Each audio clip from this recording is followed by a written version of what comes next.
from the top rope, and the Great American Bash, I bid you all good evening, morning, afternoon, wherever you may be in this great land of ours or around the world. Welcome to the $55 million studio.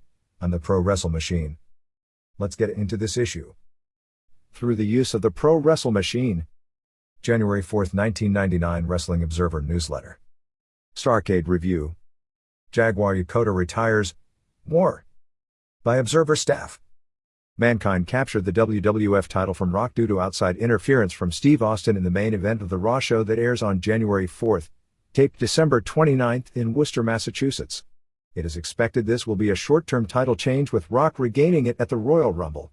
When we received word ahead of time of the prospective change, it was said this was because they were looking for a major counter for the Goldberg vs. Nash match from the Georgia Dome that will air head-to-head, although the idea all along was for Rock vs. Mankind.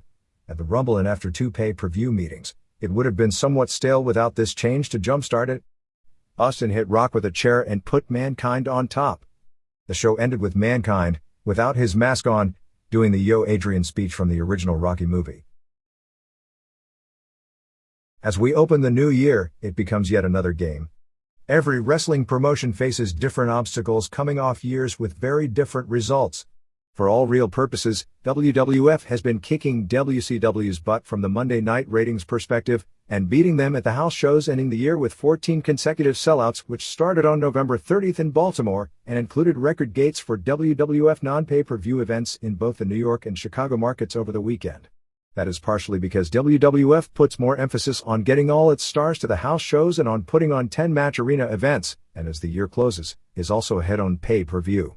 But this was a boom year for the wrestling industry, and even though WCW was far more successful at putting on a quality product in 1997, it generated far more revenue this year, and it seemed almost impossible with all the interest in wrestling not to run an extremely profitable business, especially one that generates so much money and on a percentage basis, pays its performers far less than their other sports or entertainment brethren. WCW spent most of the year relying on older wrestlers, most in their 40s, to carry the company, and as the year went on, to diminishing returns as far as fan reaction. As Starcade showed, it has now become almost cool to buy tickets to WCW events and basically not care about the product, as evidenced by the crowd not caring or even reacting negatively to the first two matches, which couldn't possibly have been any better. WCW had tremendous younger talent, but most of them are small in a business which is going back to the past and relying more and more on size and muscularity. The smaller talent, no matter how impressive, is having a harder and harder time getting over, both because of how the promotions push them and thus the perception it creates, and because as wrestling gets more popular to the casual audience, the casual values such as push and gimmick outweigh when the business is constricting and the hardcore audience is left, and they, for the most part, understand the talent it takes to perform in the ring. There is also something of a learning curve, although with information never more readily available on pro wrestling, that timeline has never been shorter. Newer fans are attracted to the glitz and star power. As the fans spend more years watching the product and have seen everything, so to speak, they start respecting other things, although that doesn't necessarily mean work rate either, as it could mean respecting more coherent storylines, or even more antisocial behavior. Ultimately, pro wrestling in the US for the time being will pray to the ratings gods, and that will determine more than anything else how the product will change. One thing for certain in 1999. The product will again change greatly. WWF on the other hand did a tremendous job of creating new stars, characters and create popular storylines. Wrestling has always been soap opera for men to some degree, but it has never been more than it is now. To counter WWF's success, WCW will try and reinvent its product over the next year as well, although they are at least preaching not copying WWF's successful formula, partially because the stations that they air on wouldn't allow them to. All things being equal, 1999, based on current momentum, this should be the year WWF increases its gap over WCW. WCW stars are older and its great young talent for the most part isn't in any better of a position today as it was 1 year ago. While Eddie Guerrero, Rey Mysterio Jr., Dean Malenko, and Chris Benoit, all of whose contracts were to expire at various points in 1999, now look almost certain to stay with WCW for the duration. Chris Jericho is the lone major holdout in question, and ironically, he along with Conan are the two major players who have greatly upped their level of stardom over the past calendar year, while Giant is considered almost a certainty to be leaving when his contract expires on February 9th. In 1998, WWF turned Steve Austin from a superstar into the superstar, turned The Rock into a franchise player for the next decade, and the wrestlers who comprised DX went from a group of mid-level faces and heels to superstar attractions, and took on talented Glenn Jacobs and made him into a major force as Kane. To say the company didn't miss Bret Hart, its key performer in 1997, and Shawn Michaels, its standard-bearer in 1996, would be a gross understatement. But in wrestling, all things aren't equal. Pro wrestling is a business based on, more than anything else, exposure. With its deal with NBC, WCW is in a position to have many times the exposure level of WWF, unless WWF quickly makes its own network deal. That exposure will overpower a lot of good booking and charismatic talent. Eric Bischoff had a meeting with the wrestlers on December 26 and claimed that WCW has numerous huge multimedia deals on the table. He said he wasn't going to reveal many of them because he didn't want them getting out, but did mention a network Saturday morning cartoon show deal which he claimed was for 6 NBC specials over the next year plus, and 2 movies in the works. With that level of exposure, if WCW puts on a good product, it will be very difficult, as hot as WWF is right now, to keep pace because of the inherent difference in exposure level unless they can increase their exposure at the same rate. This can work both ways. Wrestling's lifeblood is exposure, but that kind of exposure to a bad product, if WCW doesn't get its act together, will kill this boom period awfully quick. Nothing kills a celebrity quicker than a string of bad movies, and nothing kills a fad quicker than it being exposed as a poor product on a huge stage. ECW has grown by leaps and bounds as a company over the past year. Going into 1998, the company had only drawn 2,000 fans for a handful of shows in its history. Now that figure isn't even all that unusual. The pay-per-view buy rates remain steady, although they've yet to reach the levels of the first show. The quality of the shows, with the exception of Heatwave, left much to be desired, but that wasn't a problem exclusive to ECW. The irony of 1998 is that while business has never been stronger, the product itself on the big stage, the pay-per-view shows, have never been weaker. WCW, which put on some very good shows in 1997 and dominated the pay-per-view business largely through strong mid-card matches and very marketable, but often poor, main events, a similar strategy that many promotions over the years have used during their peak period. This year, during a boom period, the numbers dropped by the end of the year. The mid-card matches weren't there due to numerous injuries to those performing them, and the fact that since the guys involved were never really pushed well, the new fans got to not caring about them as worthy of serious interest. The main events reached a new level of wretched, as Hogan got a year older, and he was flanked by non-working celebrities, myths from the past that were totally out of place in current wrestling, and owners spinning out of control. While WWF's pay-per-view shows were strong early in the year largely based on what was on top, particularly the early days of Steve Austin's championship run, but the new emphasis of the WWF, where it is based more on skits, angles and personalities, and values like work rate and ability are being poo-pooed, may create good television, but when the personalities without ability are asked to perform on the pay-per-view stage, they come up short. As the year went on, WWF pay-per-view shows got progressively worse. The lack of undercard depth began spreading to the top of the card as Undertaker was on his last legs, and Kane is a great TV character, but his lack of ability shows whenever he's put in a headline position, and the New Age Outlaws are still not much more than a ring entrance. And the new audience, like at WCW shows where they don't care about the mid-card, has made the perception of the younger guys on the big shows worse, as no matter how hard, say, a good worker like Christian or Taka Michinoku, or even with size, potential and given a push like Edge or Val Venus, perform on a pay-per-view show, the crowd doesn't seem to care.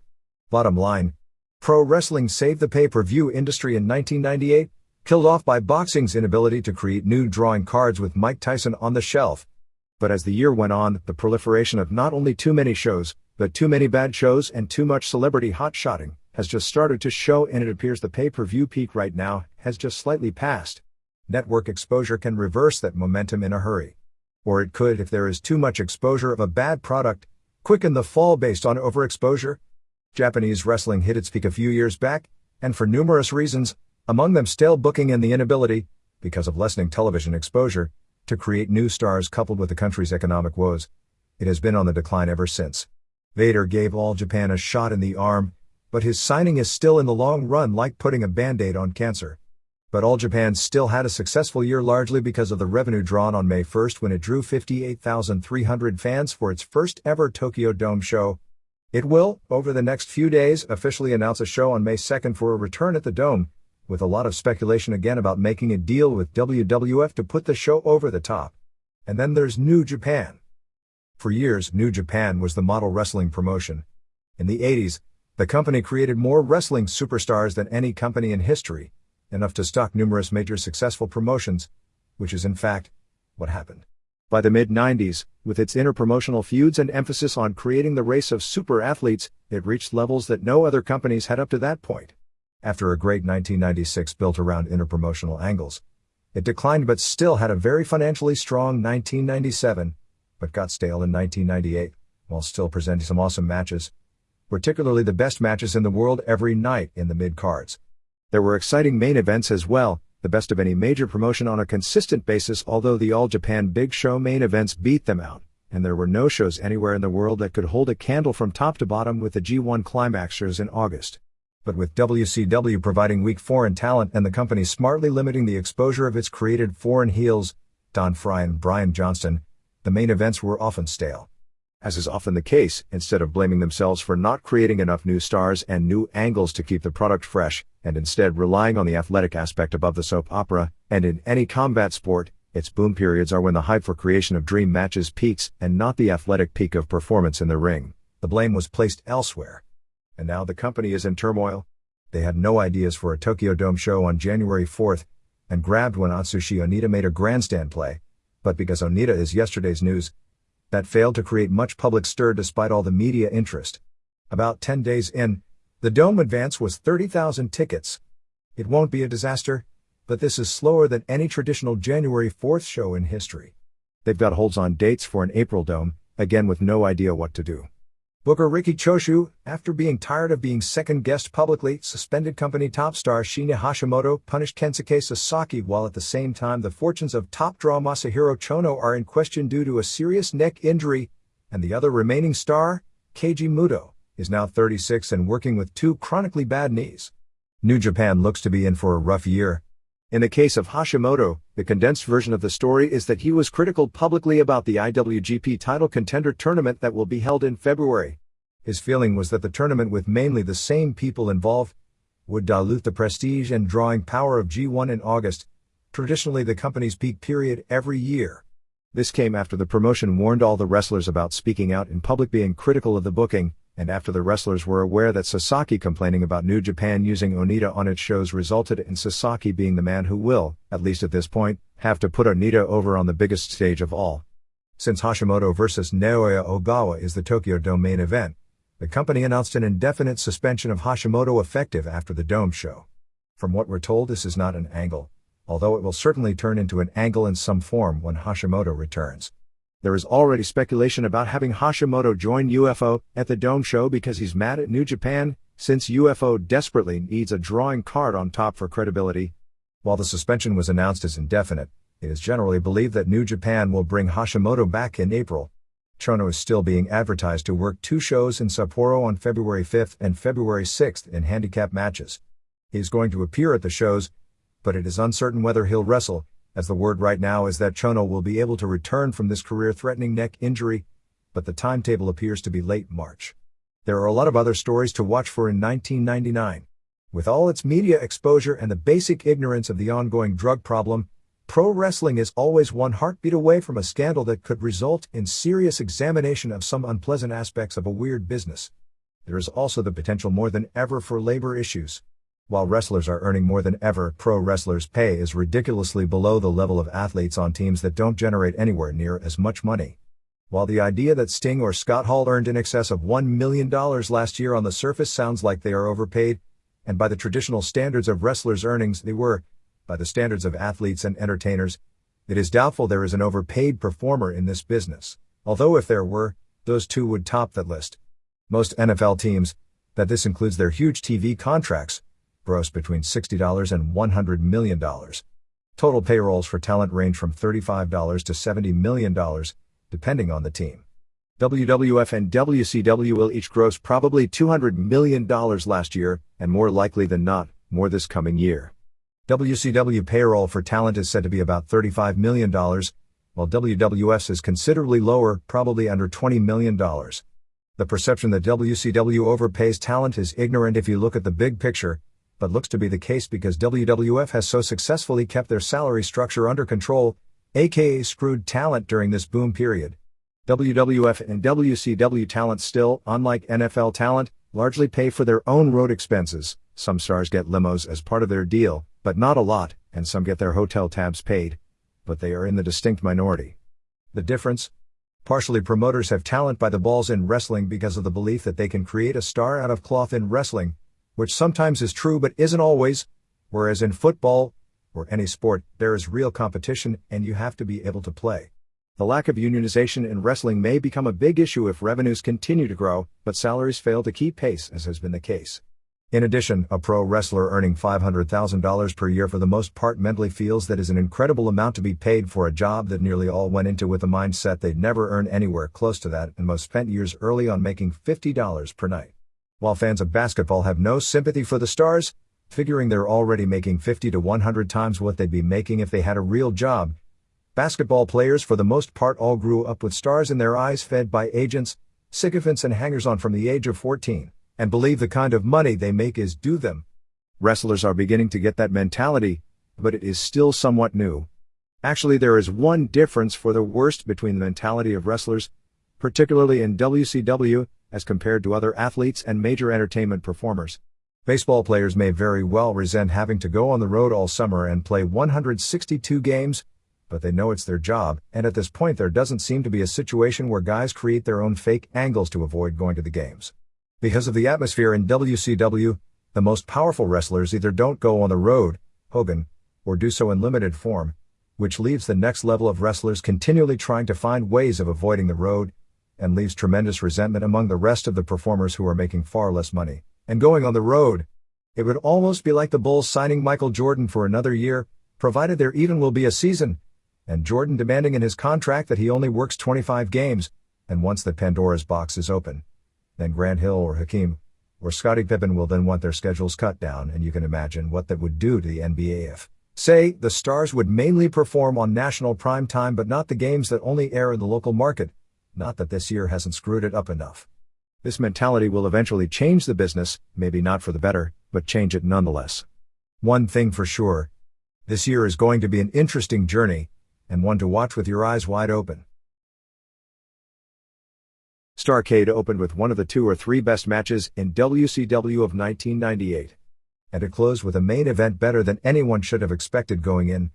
In between were some decent matches, some retarded matches, and a whole lot of referees being bumped to set up one run-in finish after another. It didn't appear that crowd enjoyed much of what was on the show. And it was far from the worst, but still another in the long string of bad pay-per-view shows from all organizations. Starcade drew a sellout of 16,066, paying $584,236 and another $114,120 in merchandise. It was the largest gate for a WCW pay-per-view event in history and 4th largest ever for the company, to the MCI Center in Washington, D.C. on December 27.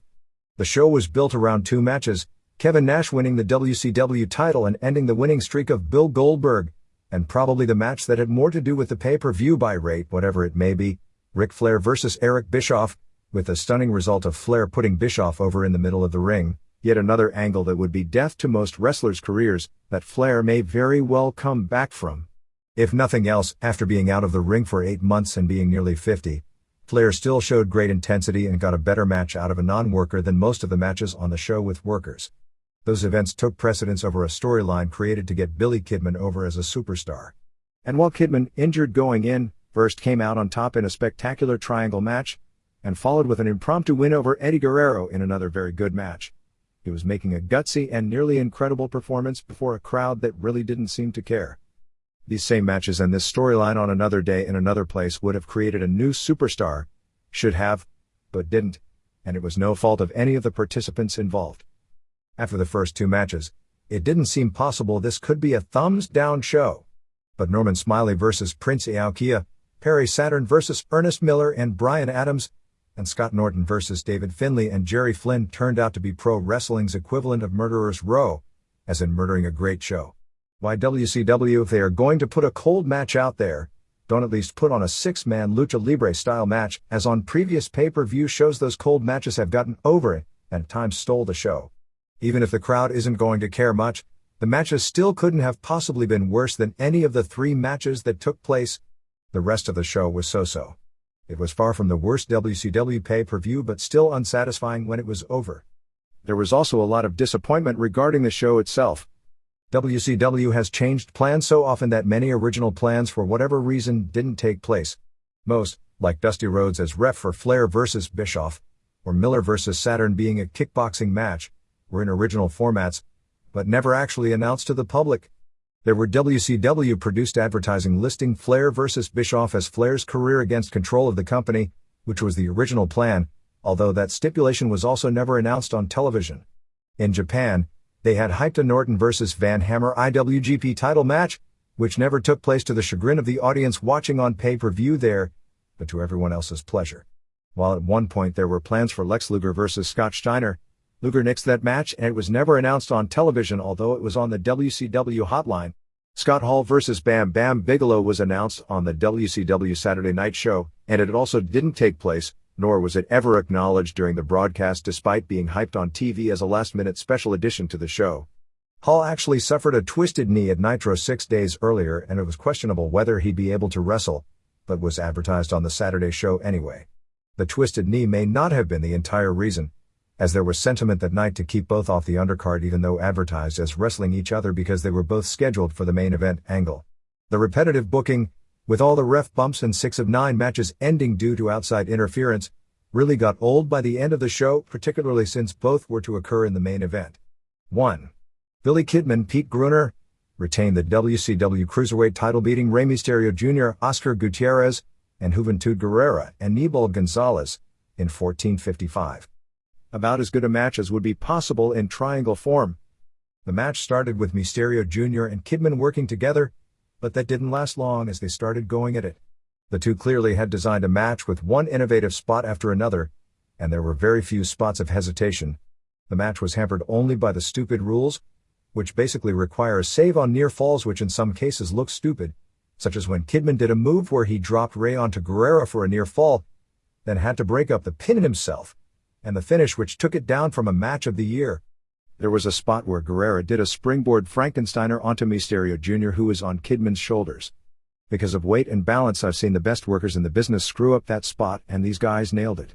Mysterio Jr. did a plancha on Kidman after Guerrero flipped him out of the ring, and Guerrero followed with a springboard plancha on both.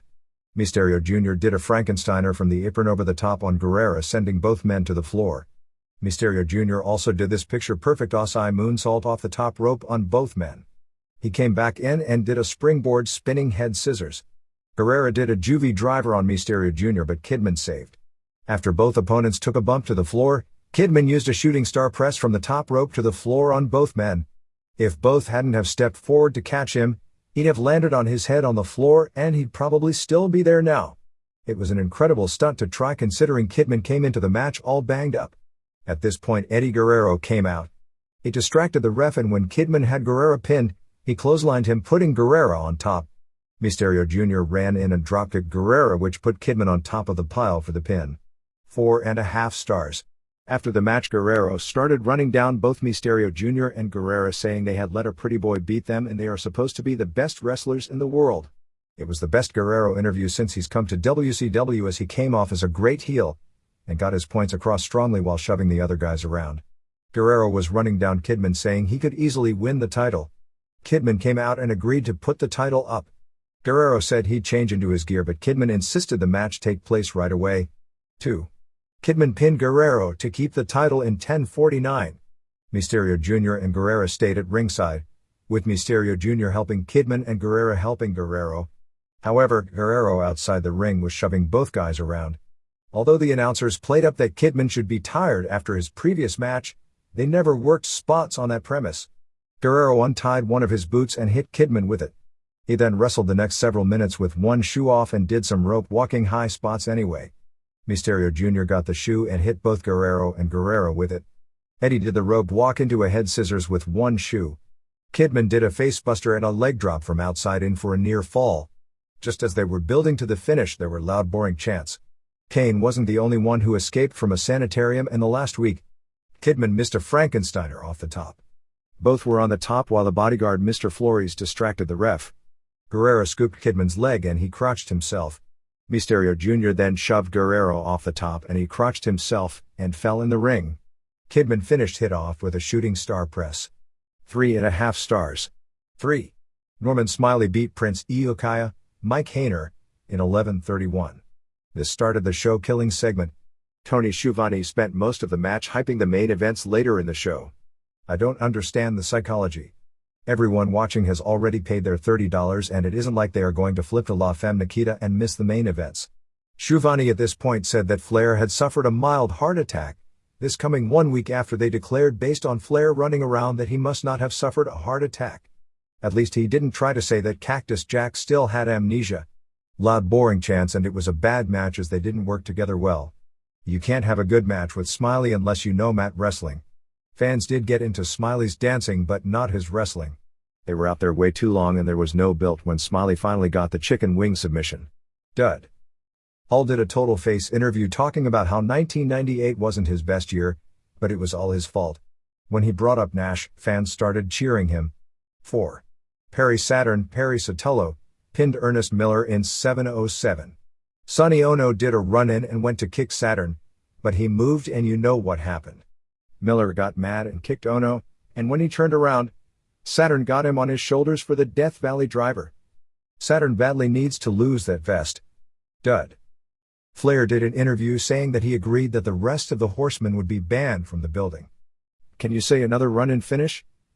They then did a segment where Scott Steiner and Marcus Bagwell went into Connon's dressing room as he was laying on the couch twirling his hat around. Lex Luger ran in and kept Connon from fighting him. They told Connon they were going to get him, but they weren't going to get Luger. Connon then got mad at Luger because he didn't understand why they were protecting him. Nothing related to this happened on the rest of the show. 5. Bryan Adams and Scott Norton beat David Finlay and Jerry Flynn in 8:56 when Norton pinned Flynn after a powerbomb. Real stiff Japan-style match, but nobody cared about any of the four in a cold match. Actually, people were resenting all four for just intruding on their show. 1/4 star. Bischoff did an interview also saying that Flair had suffered a heart attack. 6. Connon Charles Ashenoff beat Chris Jericho, Chris Irvine, to retain the TV title in 7:27. Jericho came out and did a total 70s Billy Graham/Austin Idol promo. At this point Schiavone said that he didn't think Flair had suffered a heart attack because the only person he'd heard it from was Bischoff, and Bischoff is a liar. You'd think in 2 weeks Tony would get himself some good sources. Can you imagine if Mike Piazza collapsed in a baseball game 2 weeks earlier and the announcers would have absolutely no clue as to what his medical condition was? Geez, even in a TV soap opera you find out the next day. This match was too short, but there were two really cool spots. One was Jericho doing a plancha and when Connon moved, he took the bump right on the ring steps. The other was Jericho blocking Connon's facebuster and turning it into a lion tamer. Connon threw down the ref. Jericho hit him with the belt for a near fall. Connon came back with the facebuster and Tequila Sunrise for the submission. 2.25 stars. 7. Bischoff beat Ric Flair, Richard Fliehr, in 7:08. I don't know if you heard about the plans for the uncensored pay-per-view in March. They're going to put Hogan vs. Flair as one of the top matches, but Hogan isn't going to bother to even show up. So just before they say Flair is the winner of the match via forfeit, Flair's cell phone rings and it's Hogan, who tells him to lay down, and Flair does so Hogan gets the win even though he's 3,000 miles away. Bischoff wrestled in an NWO t-shirt, so we figured he wasn't in good shape. Flair beat him up early, basically again doing all those moves illegal in UFC, until Flair was distracted and Bischoff kicked him in the head. At least Bischoff's offense is better than Miller's. More fans than you'd think cheered Bischoff beating up Flair, although still a small minority. Flair juiced from the forehead from a kick to the back of the head. Must have been one powerful kick. Schiavone said that anyone who follows the sport of karate knows the name of Eric Bischoff. Yeah, like he was on the cover of Black Belt all those years nobody bought the magazine. Bischoff was pounding Flair from the mount when Flair broke free and hit him with a low blow. He then ripped off Bischoff's shirt. Big mistake. He was selling for someone who looks like that? Ref Charles Robinson went down. Flair gave Bischoff shattered dreams, although they sure didn't use the term to describe it. Gave him a back suplex, a vertical suplex and a figure four. Kurt Hennig ran in and gave Bischoff the Guinness Book of World Records entry for largest set of brass knuckles, and he clocked Flair with it and pinned him. 2 stars. 8. Diamond Dallas Page, Paige Falkenberg, pinned the Giant, Paul White, in 12:45. Page really gave Giant a lot of offense before winning clean. Giant has regained that 30 pounds he had recently lost, so whatever discipline he'd gained by the thought of having to get in shape or tighten lasted about a week. Giant punched a garbage can and Page hit him with the can. Giant pressed Page from outside the ring over the top rope and in. Lengthy beer hugs by Giant. Actually, this was an incredibly boring match but had the best finish on the show, which is only faint praise. A couple of times Giant had Page pinned but refused to pin him. Bad idea, because in WCW this year, guys who have refused to pin their opponents on a TV match have gone 0-35. Giant did an impressive turning power slam off the ropes. Page used a float over DDT called a Diamond Dream. Like he should get credit for that spot, but it's no more annoying than hearing an announcer say Dragon to Splex. Ref Billy Silverman got bumped. That makes 3 matches in a row. Bret Hart showed up and clocked Giant with a chair. Page hit Hart in the groin. At least he has won even if it is injured. Giant kicked out of the pin. Page did 2 clotheslines off the top, but on the third, Giant caught him by the throat. Page gave Giant a low blow, so I guess he's got 1 too. Giant recovered and went to choke slam him off the top rope, but Page turned the move into a diamond cutter for the pin. 3/4 of a star. 9. Kevin Nash pinned Bill Goldberg to win the WCW title in 11:20. They announced Goldberg's record at 173-0, despite just 2 weeks earlier him having the no contest draw on Nitro for all the world to see. I guess they just figured everyone was watching Raw that quarter hour, and it's like if a tree falls in an empty forest, did it really make any noise mentality. So if nobody buys one of these shows, do they really have all those ref bump finishes? Goldberg got way more cheers than Nash, but there was a visible and notable anti-Goldberg segment as well. There were Goldberg sucks chants early, but quickly drowned out. Then really loud Nash sucks chants. The crowd intensity was equivalent to being the biggest match of the year.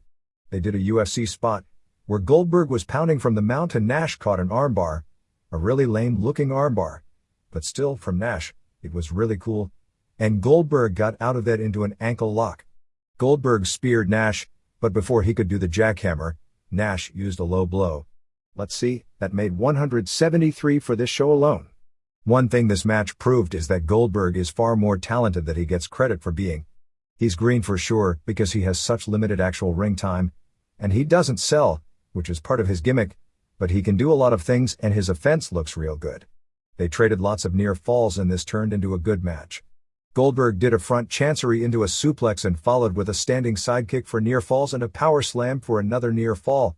Disco ran in and Goldberg speared him. Bigelow ran in and Goldberg clotheslined him off the top. Hall ran in and zapped Goldberg with a cattle prod, which Nash didn't see. Nash then jackknifed Goldberg to win the title. There was a big initial pop for seeing the title change, but after the show went off the air and Luger and Connon were in the ring for the celebration, the crowd was 60% boos. 2.75 stars.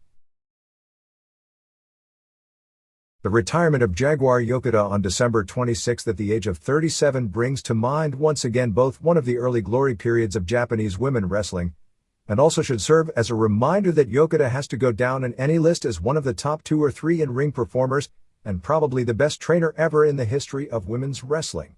The irony is that in a world where during much of its history, success was determined more by sex appeal than wrestling, Yakota was one of the prettiest women wrestlers ever, and yet probably none of her success can in any way be attributed to those looks. Born Tashimi Yakota, known as Rimi for short, on July 23, 1961, she dropped out of high school at the age of 15 to become a pro wrestler and made her debut with the All Japan Women's Organization on June 28, 1977, 1 month before her 16th birthday. This was during the era of women's tag teams aged as teenage girls such as the Beauty Pair, the Black Pair, and the Queen Angels, and where teenagers became superstars overnight. The top babyfaces in the promotion when Yakota started as were Maki Fumiake and Maki Ueda, both 2 years older than Yakota, and both of whom had already had reigns with the legendary Red Belt, WWA Heavyweight title, before Yakota had her first pro match and before either had turned 17. Yakota was brought into a world of an assembly line of pop culture creations. Young women brought into pro wrestling to become pop divas of their day, superstars at 17, past their prime by 20, usually gone a year or 2 later to make room for the next appliance on the assembly line. Some had already gained fame as singers, such as Mimi Hagawara, known more for wrestling in low-cut tops and having the best legs in the entire country of Japan than for any of her wrestling holds, and were recruited into pro wrestling. Some were fairly athletic and some were just very cute or very ugly, to be placed in this babyface versus heel passion play for little girls. They rarely had great voices, but were recording stars and superheroes to their audience nonetheless. Japanese women's wrestling had cult popularity, their stars sold a lot of records and drew some decent crowds and drew huge television ratings, but they were hardly taken seriously as wrestlers or athletes. That just started to change as the decade of the 70s ended, and was blown to bits by the time Yokota reigned as the world champion. The record book shows Rimi Yokota first winning the Japanese Women's Junior Championship on January 4, 1980, beating Chino Sato to become the first ever champion, a title created to put younger wrestlers being groomed for superstardom in the spotlight for the first time as champions over the next 5 years included Linus Asuka, Chigusa Nagayo, Norio Tadano, and Bull Nakano. She graduated to the Japanese women's title on December 15, 1980, beating Nancy Kumi, a veteran who at the age of 19 was already being phased down, at Korakuen Hall. 2 days later in Nagoya, Yokota and Ayumi Hori, later known as Jumbo Hori because at 5'10.5", she was much taller than the other women in the promotion, captured the WWA Tag Team titles beating Kumi and Lucy Kayama. That mega push set up Yokota as the next pretty young heroine and a match with Jackie Sato, the world champion, who at the age of 23, was pretty much over the hill by those standards. Yokota vacated both her singles and tag titles and a match was set up on February 25, 1981 in Yokohama, where 19-year-old Rimi Yokota captured the legendary red belt. But Rimi Yokota was different from all of her predecessors. Most were not what would be considered good workers, although Sato definitely was a good worker. Yokota, on the other hand, was not only the best woman wrestler ever in the business up to that point in time, but arguably the best worker in the business. She was a female combination of Satoru Sayama and Ultimo Dragon, who invented mat holds, bridging suplexes and aerial moves on a weekly basis. Her double countout with Devil Masami on July 19, 1982 became legendary. She was so good she was regularly invited to Mexico. By this time she was Jaguar Yakota, and the 119-pounder became the top woman wrestler in the world and established her red belt as the #1 belt for women's wrestling in the world. Aside from a 1-month reign in 1983 where La Galactica, a Mexican wrestler, captured the title, Yokota retained the title until announcing her retirement about 10 weeks after what arguably up to that point was the single greatest wrestling match of all time, men or women, her title defense where she beat Asuka on September 22, 1985 in Tokyo before 13,000 fans paying $250,000, the largest crowd ever for Japanese women's wrestling in Tokyo. Her loss to Galactica on May 7, 1983 was one of the biggest matches of her career, as she had put both her hair and her belt on the line against the Mask of Galactica, and was shaved bald and lost the title. This built to a rematch on June 1, 1983 in Omiya, best known for the finish where Yokota became the first woman ever to use a German suplex as the finisher. By this time of her match with Asuka, newer stars like the Crush Gals had far surpassed her when it came to popularity and charisma, although Yokota should be credited for putting the legendary tag team over the top when she and Devil Masami put them over in tag team matches the likes of which had never been seen on this planet. The standard of wrestling had improved to where several of the newer stars were in her league inside the ring as well. Wrestling that type of style on that type of scheduled 300 shows per year in those days leads to numerous injuries and the combination of the injuries, and it just being time to step down and let the assembly line move forward, saw her announce her retirement after being out with a shoulder injury in December of 1985, and on February 15, 1986, had her retirement ceremony before a weeping crowd at Korakuen Hall where she put on a short classic with sometimes tag partner Masami. Her nearly 5-year reign as champion is totally unprecedented in Japanese women wrestling history. The story was supposed to end there, but actually it just began. Yokota stayed with the company as head trainer and also did the color commentary on the television shows as the legendary former champion always at ringside, and developed one new super worker after another. AJW business peaked in late 1985, but stayed strong through 1987, and went through a down cycle until 1990. During this down period, Yokota trained the next generation of stars that turned AJW into the top work rate promotion in the world, with matches up and down the show so good that even the male wrestling fans had to accept them as top workers, the respect that Yokota never really got among the wrestlers, although she grudgingly did have the respect of many of the male wrestlers who toured Japan, and after trying to deny what they actually saw before their eyes, couldn't deny her talent. One of her protégés, Manami Toyota, who stylistically and looks-wise was very match-patterned after her, surpassed Yakota in the ring and for a several-year period set the standard in the world for having great matches. Every now and then, on a big show, usually someone's retirement that Yakota had wrestled earlier, in the ceremony, Yakota would hit the ring, take some bumps and do a few of her classic moves with the precision of someone who was still the best. There's a phrase in sports about a retired athlete who looks like they could still put on the pads or knock one out of the park. Yakota didn't just look the part, she could still play the part. But for a decade, her only stage was the bottom floor of the AJW office, where he taught one teenager after another to, within a few years, become better workers than people with 15 years experience.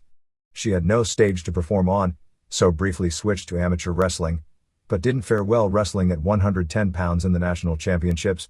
On November 20, 1994, more than 9 years after her match that was more than a decade ahead of its time, Yakota was brought back in a 10-minute exhibition match featuring other retired legends like Asuka and Bison Kimura on the biggest women's wrestling show of all time at the Tokyo Dome, which drew numbers that would be staggering even by today's standards: 42,500 fans and approximately $4 million in well into seven figures merchandise sales, $612,000 in program sales alone. By this time, the political policies of women's wrestling had changed. Women's wrestling was no longer turning out an assembly line of new stars spawned by weekday afternoon broadcasts on the Fuji network. It was drawing from the same audience as the men's promotions, and no longer creating and discarding new stars at warp speed. The mandatory retirement age of 25 was broken down years earlier. There was no question watching the match that Yakota, then only 33, could go with the best of them.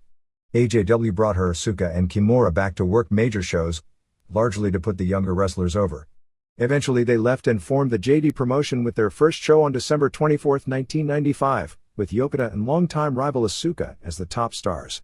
But women's wrestling was a dying business in Japan, and at the age of 36, without the benefits or repeated facelifts, liposuction and breast implants, she posed as a sex symbol for a nude photo book and reprised her classic match with Asuka a few times, including doing a 60-minute straw and a tag team match on July 5, 1988. Where she announced she would retire at the end of the year.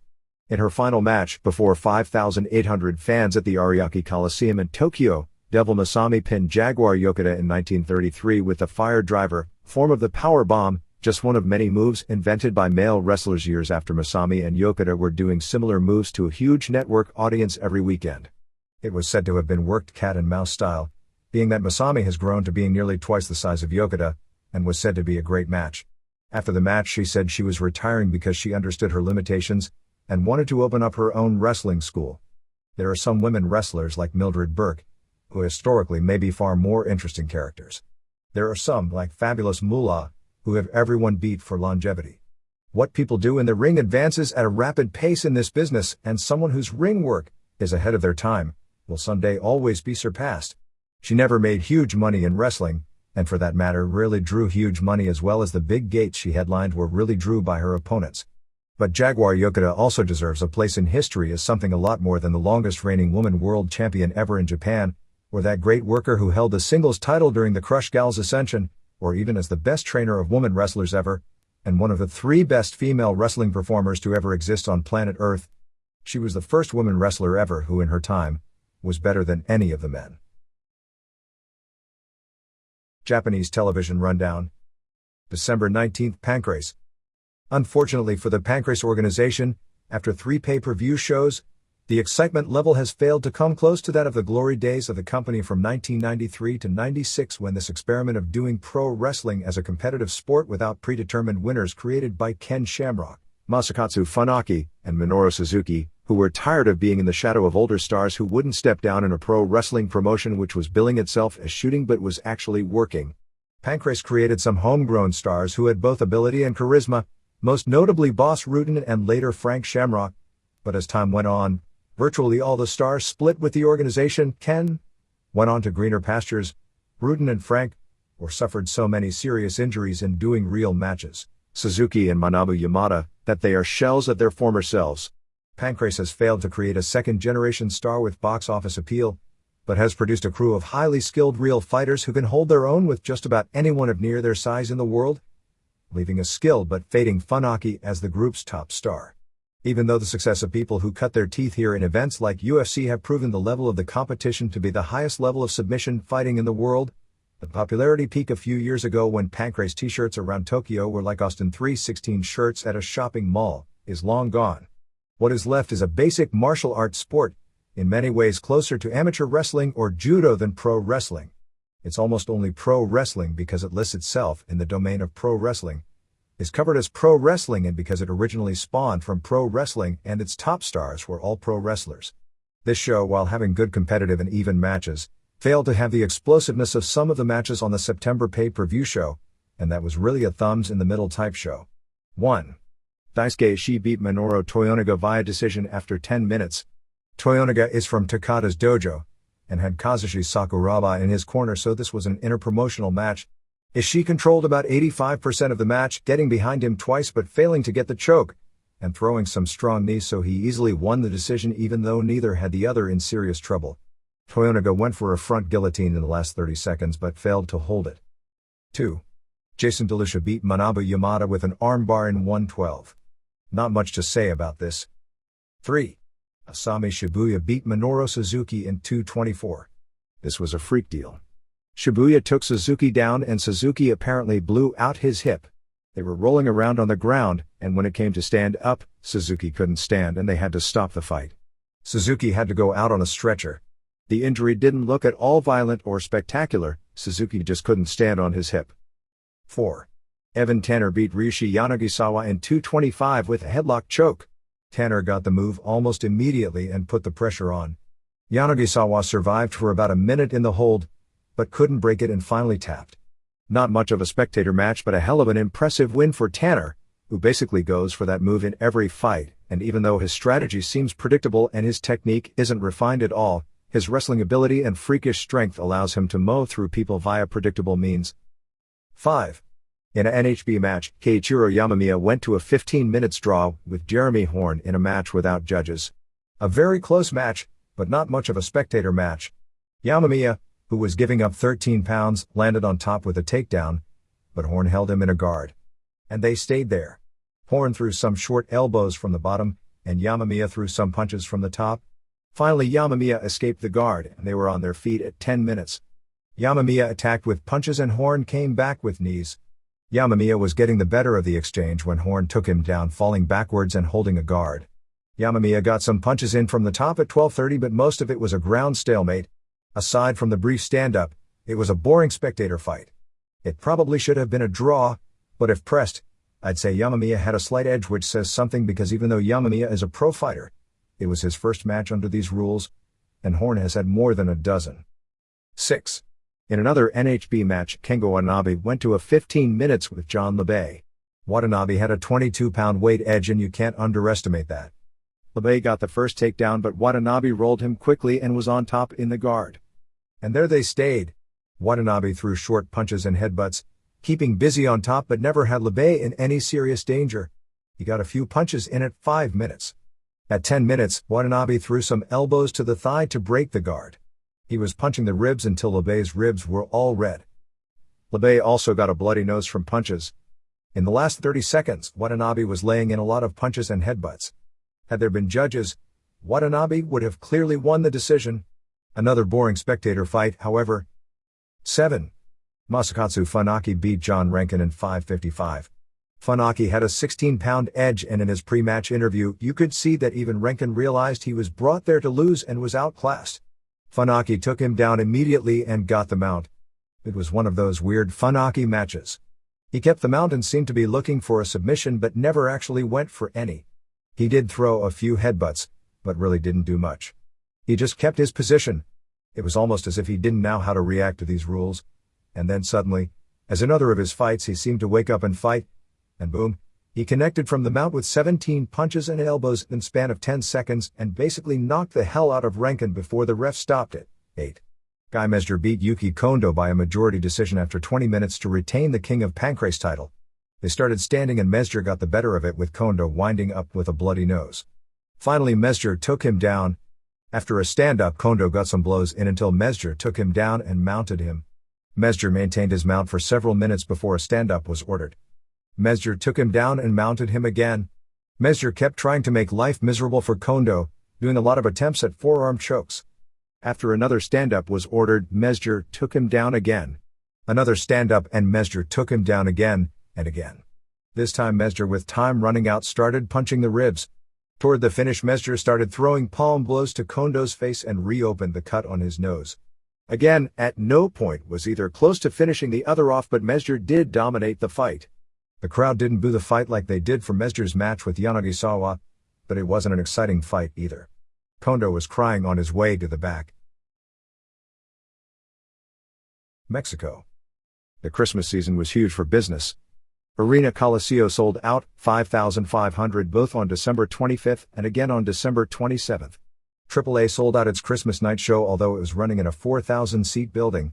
Benjamin Mora ran Tijuana, bringing back several of the WCW wrestlers for the first time in many months on December 25th, drawing a sellout 5,500 for Conan and Brazo de Plata and Super Parka vs. Los Hermanos Dinamita. Most of the focus was on building a Brazo de Plata vs. Cien Caras hair vs. hair match for next year, and Rey Mysterio and Damien and Psicosis and Tornado Negro vs. Rey Mysterio Jr. and Mascara Sagrada and Super Muñeco and somebody else. Apparently the action with Rey vs. Rey was really hot, done to set up the January 1st main event of Rey Sr. and Negro Casas vs. Rey Jr. and El Hijo del Santo. Also on the show will be a mask vs. mask match with the latest Huracan Ramirez, Ruben Garcia, who had already lost his mask elsewhere previously, versus Tornado Negro. They are also advertising Conan, Psicosis, and La Parka. The Arena Coliseo Christmas show saw new trios champs Dr. Wagner Jr. and Blue Panther and Black Warrior lose a non-title match to Salomon Grundy and Mr. Niebla and Felino when Niebla pinned Wagner. This set up a match with Wagner defending his CMLL light heavyweight title on December 27th in the same building, which was said to have had a really great third fall with lots of near falls ending when both men were pinned, and it was ruled a draw. Zumbito and Rey Bucanero and Villano Tercero beat Mr. Hoy and Olympico and Ringo Mendoza in the semi when V3 pinned Olympico to set up a CMLL welterweight title match on December 26th at New Arena La Carpa Astros, which Olympico retained the title in. The Minis, with Mini Rey Mysterio Jr., WWF Max Mini, and Ultimo Dragonchito beating Fiorito and Espectrito I WWF Torito, was the best match on the show and got a standing ovation. The January 1st Arena Coliseo show is headlined by Brazo de Plata and Tinieblas Jr. and Niebla vs. Pierroth and Scorpio Jr. and El Satanico. Santo beat Asterisco on December 20th in Reynosa in a mask vs. mask match, making him something like 53-0 in mask matches. The AAA Christmas show in Tlalnepantla was headlined by Nino de la Calle and Oscar Sevilla, winning a double hair vs. hair match over Luis and Tony Sirio. The next show on January 1st has a women's cage match with the last one left in getting shaved bald with Xochitl Hamada, Miss Janeth, Saori, La Fugitiva, Lady Discovery, and Lady Night. EMLL is really pushing Hector Garza hard, hoping they can get dates on him next year because everyone thinks they can turn him into the next big drawing card. Alda Moreno won a women's hair vs. hair match, beating La de Maladro in a bloodbath on December 25th in Nezahualcóyotl. Brazo de Plata beat Pirata Morgan on December 17th in Mexico City in a hair vs. hair match, which explains Morgan showing up everywhere bald last week. On December 19th, Porky won another hair match over Bestia Negra Tercero. December 14th in Nuevo Laredo saw a match where Tirantes put up his hair against the hair of local ref El Cocolizo. Tirantes had Abismo Negro representing him, while the local ref had El Alabrije. Of course the local ref got his head shaved. Pierroth Jr. has replaced Negro Casas in the office doing booking for EMLL. Violencia beat Brazo de Oro on December 25th in Nezahualcóyotl to win the DF heavyweight title. Black Warrior beat Shocker on December 28th in Puebla to retain the NWA light heavyweight title. The press in Mexico City ripped Vampiro a new one for walking out again. Actually, a lot of the WCW wrestlers were ripped in the press. Juventud Guerrero was ripped for doing crotch chopping. Basically, they were stating that when their wrestlers go to the US, they forget about wrestling and learn lewd mannerisms. Silver King was ripped for coming back overweight, again a product of the easy American wrestling style. Dandy and Hector Garza were praised for not picking up the bad habits the rest of them did. The December 18th Rayo de Jalisco Jr. vs. Vampiro match was billed as for the King of Laziness in one pub. The deal with El Signo that we reported on last week was that he nearly drowned in Cancun while swimming. All Japan. A lot more rumors abound regarding the physical condition of Shohei Baba, with the announcement that he will be missing the entire January tour. The word released by All Japan this week was simply that Baba was out of the hospital and had been suffering from a bad cold. Since the weather is so cold in January and All Japan plays a lot of arenas on tour without heating, and boy is that no exaggeration, he is going to miss the entire tour. Baba turns 61 on January 23rd, and usually they have a big party for him. However, the January tour is ending 1 week early this year, so there isn't even a show on that night. Mitsuharu Misawa captured the Gong Magazine Award for Japanese MVP as announced in the January 7th to 14th issue. The other awards given were the June 5th Budokan Hall match with Genichiro Tenryu and Shiro Koshinaka vs Masahiro Chono and Hiroyoshi Tenzan as Tag Team Match of the Year, Jun Akiyama as Most Outstanding Wrestler, Hiromichi Fuyuki for Fighting Spirit, Satoshi Kojima for Best Technical Wrestler, Alexander Otskov for Rookie of the Year, and he's been wrestling for more than 3 years, and Shinobu Kondori as Women's MVP. December 13th TV show did a 3.6 rating. New Japan. There has been no announcement made as to who will replace Shinya Hashimoto in the IWGP title tournament on the late January/early February tour.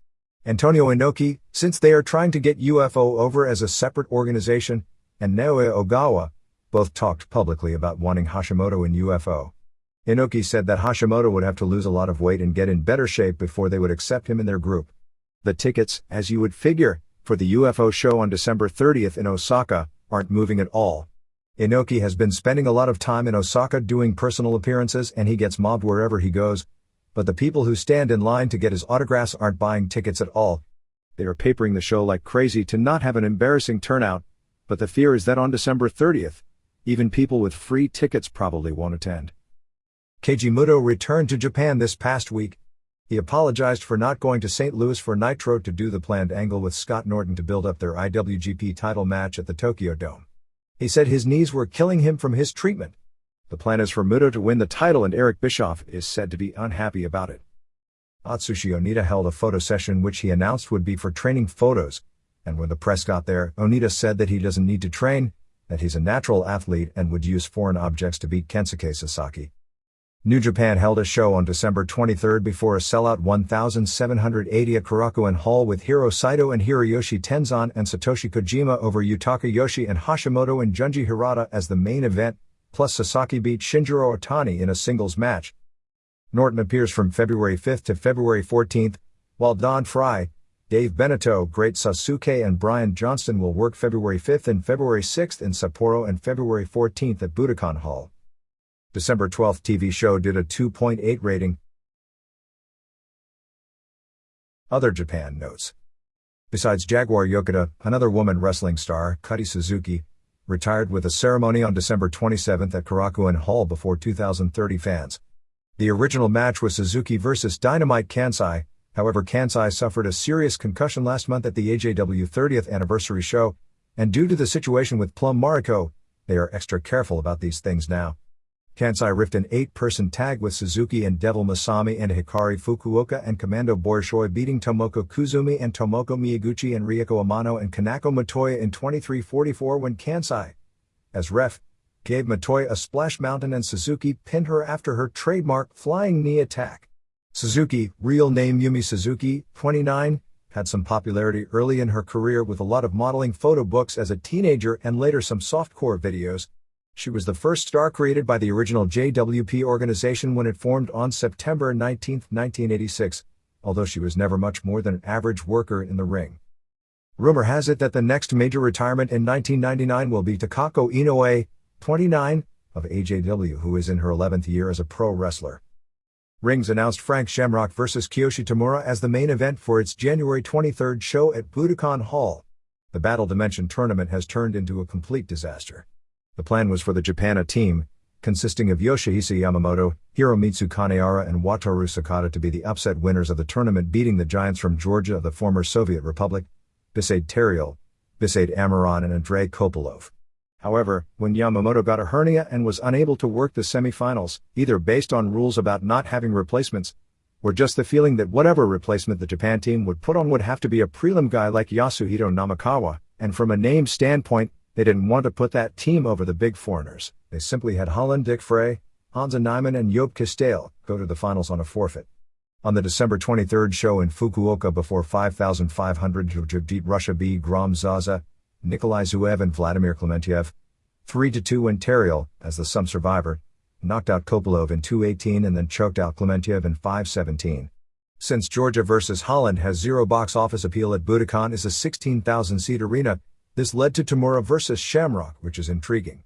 Tamura has beaten some good people in shoots. Maurice Smith has always claimed his loss to Tamura via submission was legit, although if you look at it, it appears questionable, and Tamura also beat Kosaka in 1997, but is obviously much better as a worker.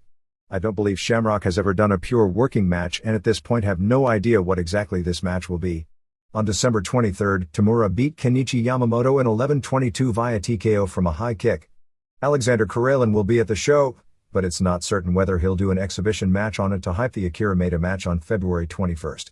Karelin will be in Japan from January 20 through January 24 to attend the show and negotiate the final deals of the Maeda contract.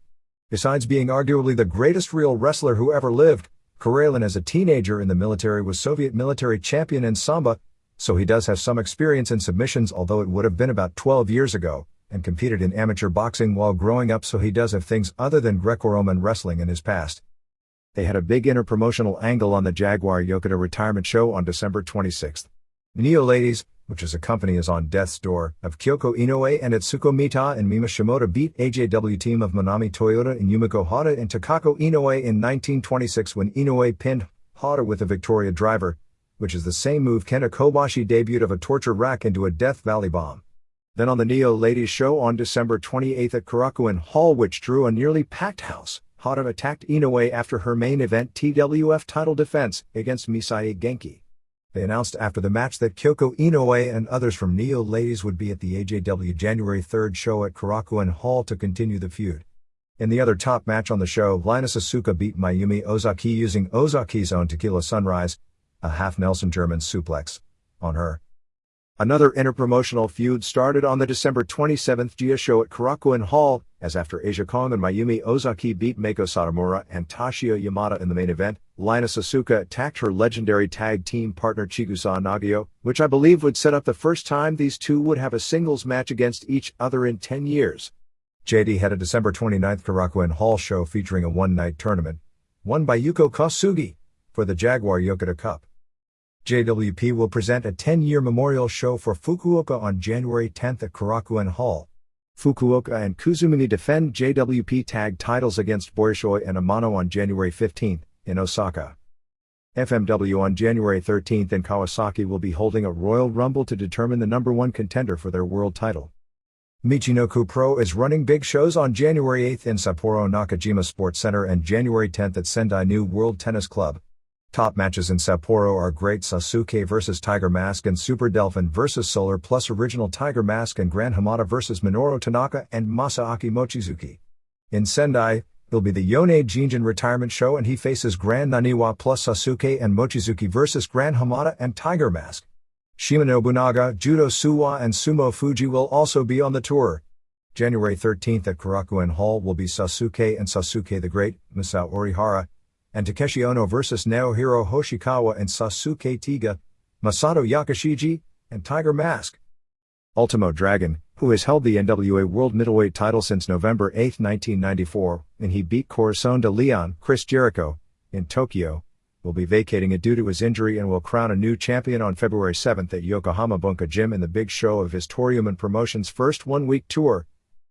I believe Yoshiaki Yatsu's Wrestle Dream Factory promotion officially folded on December 20. Battlers held its tag team tournament all month, but the ending was a big disappointment on December 25 in Tokyo. Alexander Otsuka and Muhammad Yone and Yuki Ishikawa and Karl Greco both won their matches on the final show and were set to meet in the finals. However, Yone was injured. His mouth was ripped open and he was bleeding bad and he needed to be stitched up, and couldn't do the championship match. Ishikawa then announced when Yone returned, they would do the tournament final at a later date. Here and there. The December 27 New York Post ran an article about Wahoo McDaniel by Andrew Marchand. The story said that McDaniel, 60, who is on kidney dialysis, is awaiting a kidney transplant.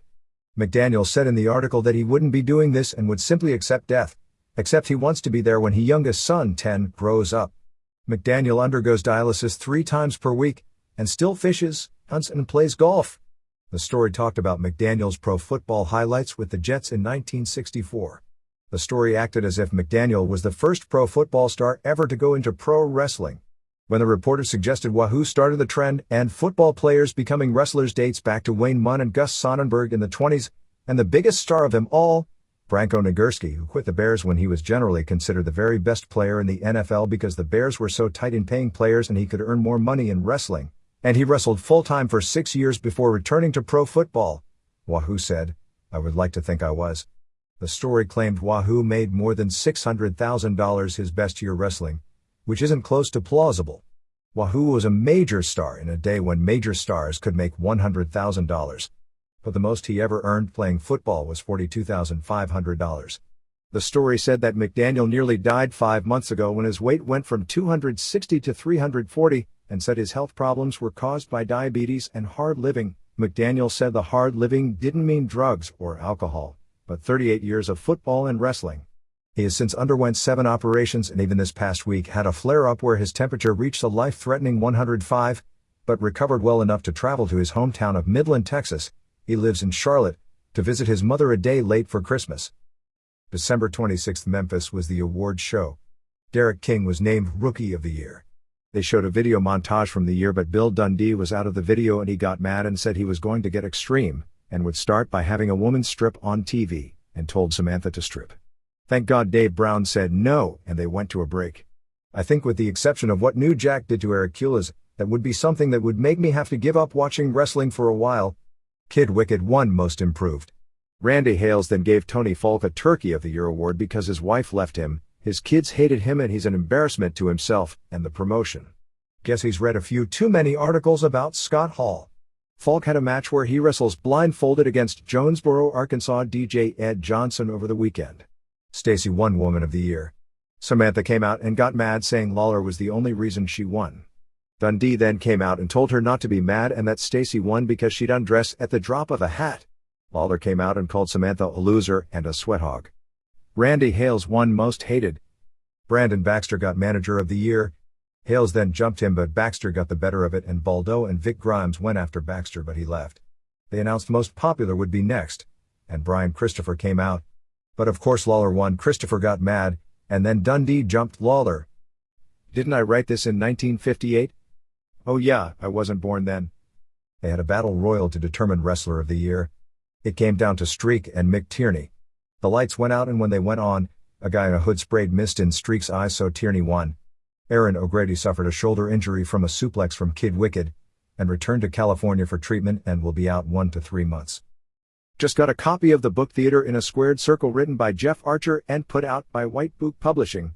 The book is nearly 450 pages and has interviews mainly with people on the fringe of the wrestling business. The book is basically a huge version of the Wrestling Then and Now newsletter, as the people profiled are mainly contributors to that newsletter. It has a lengthy story on the Babe Ruth of wrestling, that in Archer's opinion being Killer Kowalski, who does a column for his newsletter. Among those also profiled include Honky Tonk Man, Lanny Poffo, Brian Walsh, whose articles reprinted from the newsletter were very the highlight of the book to me, Billy Anderson, Larry Sharp, Bob Backlund, and Louis Spicolli, calling Spicolli the best superstar that never was. There is a 5-page feature on myself, which I describe as accurate but really not at all insightful. I'm flattered I'm in there since I'm not in that clique, and the story and quotes are totally accurate, and having dealt with enough big-time writers I know that can be pretty rare. I'm kind of mixed on the book and would say if you're a super hardcore fan who wants to have everything significant published on wrestling, you should get this. Aside from the articles by Walsh, there wasn't anything that jumped out at me. It was more like a guy who had made a dozen or so friends around wrestling through writing and doing a newsletter, and the book compiles lengthy profiles of his friends in a manner that a friend would write. The author has far more understanding of the subject than an outsider who would be commissioned to write a book on wrestling, and there is depth at times, but not a lot. And the chapter on the fantasy life and travels of Mike Lano, portraying him as normal, pretty well unfortunately kills a lot of the credibility of the book to nearly anyone who actually has dealt with him. Chris Michaels won the NWA North American title from Colorado Kid on December 26 in Nashville. The December 27 World Legion Wrestling taping in Springfield, Missouri was moved to January 10 with King Kong Bundy as the headliner. WLW is the group using Gordon Soley and Harley Race. Independent Wrestling Federation has a show on January 12th at Grand Slam USA in South Plainfield, New Jersey with Rick Ratchet, Ace Darling, Twiggy Ramirez, Steve Corino, Lance Diamond, and others. IWW on January 17th in Bremen, Germany with Michael Kovac, Robbie Brookside and David Morgan, and February 13th and February 14th in Hanover, Germany with Morgan, Kovac, Jason Cross, Ulf Herman, and Ian Rotten.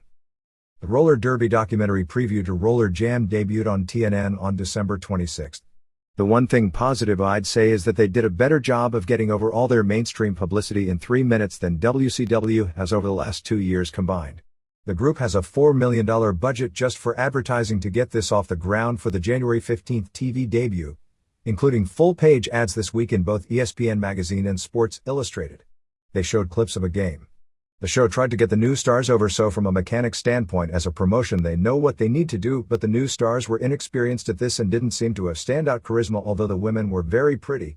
Although it would be like watching a new pro wrestling promotion created, and they are all rookies at this point, so it needs time for people to learn what to do and to get over. And whether they have the money to last the time they need is the biggest question of all. If the game will make it, and even with all the money behind it, creating a new quasi-sport with no base audience, even in its lowest town periods, pro wrestling has always had a huge base audience, is a huge long shot. It needs to be really fast and really hard hitting. And from the clips, it was at this point neither. Some insiders are skeptical because the skaters were culled from TV casting calls, so they were people looking to be TV stars and not roller derby skaters. They have a good look, but in many ways this as a performance art is very similar to pro wrestling in that to be great you have to have heart more than anything else. It was almost like watching a wrestling TV show where every wrestler was Lex Luger. They were out there because they thought it was a way to get exposure and were picked because they looked good on camera, and whether they had the heart to take the bumps and go the extra step didn't seem apparent. Of course, that's compared to what the product was 25 years ago, and if this flies, it's going to have to fly to a new audience that never saw what the old product was. The new skin-tight uniforms are cool for the women, because they are all in shape and very pretty, but do no favors for the guys because the slightest bit of a gut shows up big. Particularly the top star, Sean Atkinson, who showed tremendous charisma in his interview, but when seeing him on the track with a less than perfect physique in that tight uniform, quickly lost his star power. They did a history of roller derby that was nearly as accurate as the A&E history of wrestling, if you get my drift. There was no mention at all in the special of roller games ever existing, so this was almost like Jerry Seltzer doing his own revised version of history like Vince McMahon does. They also created a storyline which was actually quite touching in the best part of the special, although I'm skeptical of it being true, regarding Joan Weston. The story was that Weston, who as the piece stated, was the biggest star during the golden era of the sport, which is close to true. Actually, she was the top female star. Charlie O'Connell was by far the biggest star, but he was presented in the documentary as the second biggest star, and he refuses to even discuss derby and wouldn't allow himself to be interviewed for this show. Had a dream her entire life that she would be part of a rebirth of roller derby. This part is definitely true.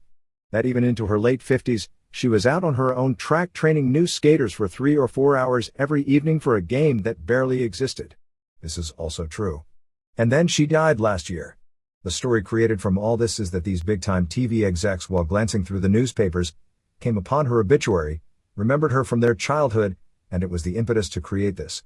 So, in the closing comment from Nick Skopas, her husband, and one of the trainers and coaches in this project, she accomplished her life's dream, but she had to die to do so. Seriously, I almost cried watching him say that it was presented so well. It got into overkill when Seltzer said that if he's the commissioner, he's number 2 in the league and that the real power is Johnny watching from above. MMA, got a chance to see the entire K1 Grand Prix show from the Tokyo Dome, and it was a great event. The atmosphere with all the celebrities in the crowd and the aura of stardom of nearly every participant on the card is closer to a Super Bowl or a heavyweight title fight than to a pro wrestling pay-per-view event. The basic story of the show is that Peter Aerts had relatively easy fights with Masaaki Sadake, and a fairly quick win over Mike Bernardo, which is how it is spelled on his ring jacket, and you'd think he'd know how to spell his name. While Andy Hug had a total war with Sam Greco in the second round, and had nothing left, and was easy prey for an Aerts kick to the side of the head knockout finish in the first round of the finals. Hug kept his rep as being the biggest star because he was the most entertaining fighter on the show with his amazing leg flexibility and reflexes. Last year's winner, Ernesto Hoost, was under the weather and looked it down in weight, and he really got hammered by Greco in the first round. There was super intensity in the crowd for every fight. Some comments regarding the January 8th UFC show and what to look for. 1. Mikey Burnett vs. Townsend Saunders. Burnett is a Lion's Den fighter with tremendous power and punching ability and is a strong wrestler as well. Saunders was the 1996 Olympic Games silver medalist in wrestling at 152 pounds, so he can negate Burnett's power in wrestling. The key is if Burnett can keep the fight on its feet. He is so much better with his hands that he should win in every entertaining fashion. If Saunders can turn it into a pure wrestling match and not get cute attempting submissions that he most likely can't make work against a guy with Lion's Den experience, this was a mistake that cost him the decision in a very close match with Pat Miletic that even so, I'd have picked him to win. And I'd have picked Burnett over Miletic as well, so this is a battle of two guys who basically had even matches with the current champ, and the winner becomes the logical contender for the title on the next show. He won't have an easy time of it, but he can win, but it probably won't be as entertaining. A tough fight to call, but the consensus of sentiment seems to be with Burnett. 2. Miletic vs. Jorge Patino for the lightweight title. I've never seen Patino fight, so I really can't comment on him. He is said to be an entertaining fighter, but he's lost his last 3 matches and Miletic is very difficult to beat. 3. Evan Tanner vs. Daryl Golar. Tanner comes in with more experience mixed styles, being unbeaten in Pancrase and the current heavyweight champ of the USWF, plus winning a tournament under similar rules to this at Extreme Challenge. Golar is a former national champion in Greco-Roman wrestling who has an 0-1 record, having lost a disputed decision in Brazil. On paper, Golar should be the better wrestler, but having seen Tanner, that may not be the case. Tanner is a naturally larger man as Golar is small for this weight class, and Tanner will have to cut a few pounds to make it. Between that and his experience, he has to be the favorite in a sport that is extremely difficult to pick. Look for the headlock choke submission by Tanner, as everyone knows it's his big move and almost nobody has stopped it yet. 4. Jerry Bullander vs. Pedro Ortiz. Bullander, from Lion's Den, is being groomed for one of the top 2 matches on the 3/5 show against Vitor Belfort, provided he wins this match. Ortiz is the spoiler looking to make a name.